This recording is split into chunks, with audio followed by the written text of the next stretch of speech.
Okay. The dance at the end of time. The dance at the end of time. I don't know if you guys have seen the film Jojo Rabbit. It is a tragic comedy, right? A film that makes comedy in a weird way out of tragedy. It takes place during World War II, and the protagonist undergoes, of course, a journey of transformation. But I'd like to talk only about the end of the film, which I think is a testament to what I think is the dance at the end of time. The end of the film has World War II ending, and the Nazis have been defeated, and our protagonist and his heroine, his girl, are now free. They realize that they are now safe for the first time in their life. The war is over, and what follows is the existential question, like, what do we do? After so much horror, after so much tragedy, after so much fear, after so much trauma, like what do we do when the war is over? And then the girl responds, accordingly, with what I think is both surprising and also inevitable. What do we do? And she starts going.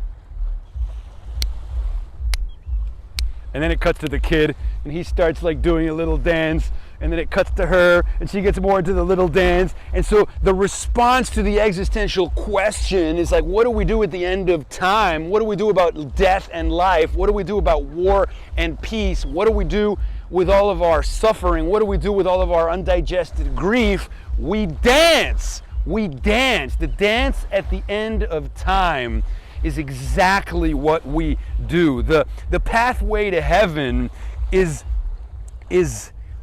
dance. It's like my friend Luis, he said, when I die and I find out that there is eternal life, that heaven is real, I will literally walk into that space dancing like the character in Jojo Rabbit. And so it was a very astute and beautiful observation, because in truth, life is tragic, but it's also magic.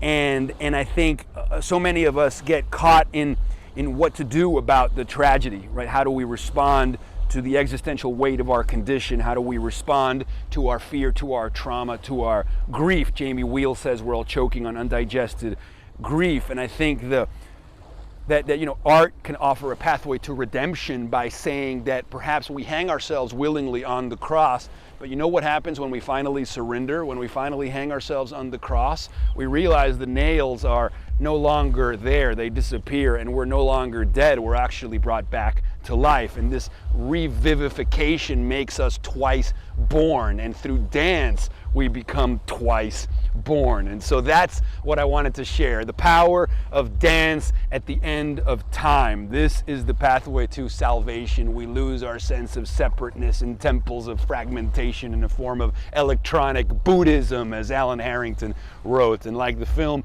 Jojo Rabbit ends to the music of David Bowie, we feel it, we know it, we become it. Dan da da dan da dan da da dan da da dan da da dan da dan da da dan dan dan da da dan da dan da da dan dan dan da da dan da dan da dan dan